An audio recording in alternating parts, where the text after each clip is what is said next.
Напоследък Google тихомълко пусна един огромен апгрейд на един от най-добрите си безплатни инструменти – NoteLM. И това е нещо, което наистина може да промени начина, по който работим с всякаква информация.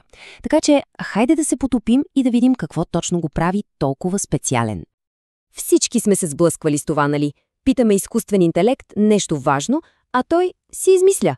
Тези така наречени халюцинации просто сриват доверието и правят повечето чат-ботове почти безполезни за сериозна работа. И така, как изобщо можем да бъдем сигурни в отговорите, които получаваме? Ако съществуваше инструмент, проектиран от самото начало с една цел – никога да не си измисля факти.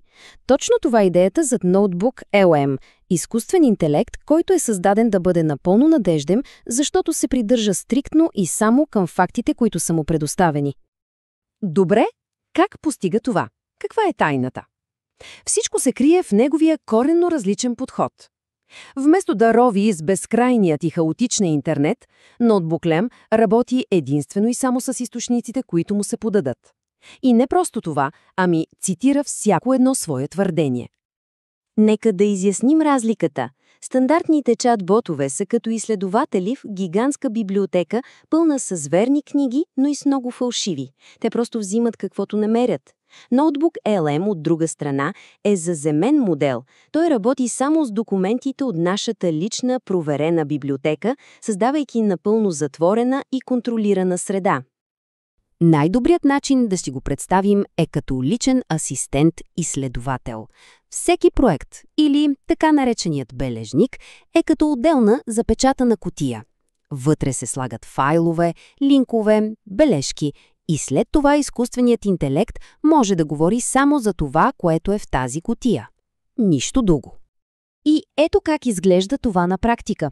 Когато се зададе въпрос, Notebook LM дава отговор. Но забележете тези малки числа в скоби. Това не е просто декларация. Това са цитати. Всяко твърдение е директно свързано с източника си. Тук е истинската магия. Когато се кликне върху цитат, да кажем едно, инструментът веднага ви препраща към точния параграф в оригиналния документ, откъдето е взета информацията. Така може да се провери всичко, да се види контекста и да имаме 100% сигурност. Край на сляпото доверие. Добре, звучи и страхотно, но колко е сложно да се изгради нещо такова?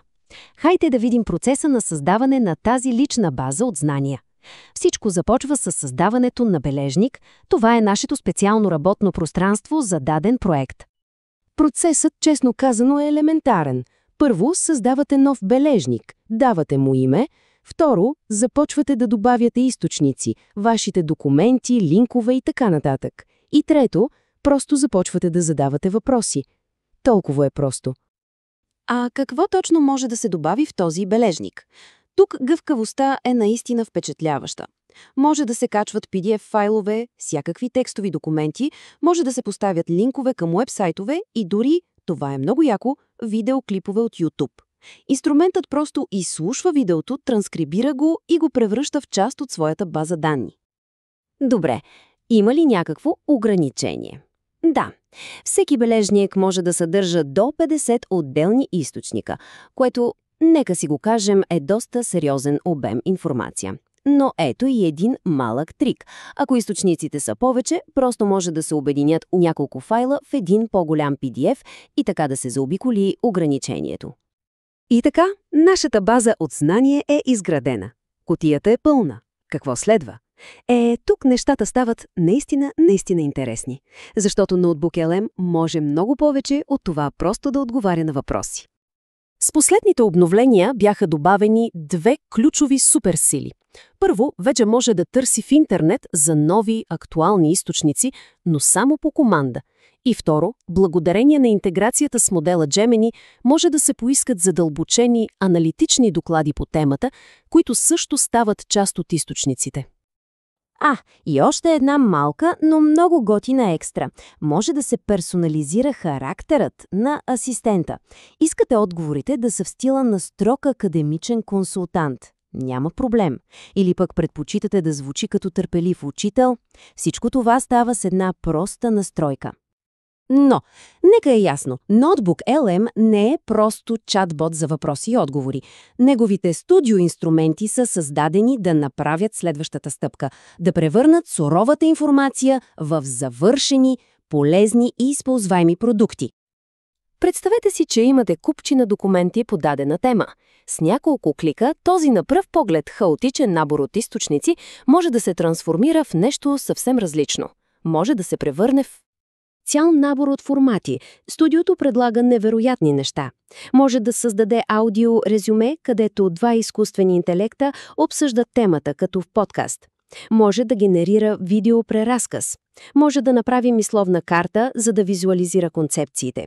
Или дори да създаде тестове и флашкарти, за да се проверят знанията по материала. Добре, теорията е страхотна, но нека бъдем практични. Къде в реалния живот може да се използва подобен инструмент? Хайде да разгледаме няколко съвсем конкретни сценария, в които Notebook LM наистина блести. Най-общо казано, инструментът е изключително полезен навсякъде, където се работи с много специфична и точна информация. Помислете си и за неща като управление на проекти, работа с сложна техническа документация, създаване на съдържание или дори анализ на лични здравни данни. Ето един конкретен пример. Да кажем, че някой работи с сложен софтуер. Вместо да прелиства техническо ръководство от 800 страници, може просто да качи PDF файла в един бележник. И после да попита на човешки език как точно се прави това и да получи ясен отговор с директен линк към страница 452, параграф 3. Или пък да си представим един ръководител на проект. Качва всички протоколи от срещи, имейли и доклади в Notebook LM и после може да попита: направихме ли това, което обещахме миналия месец? Или какви са задачите на всеки от екипа след последната среща?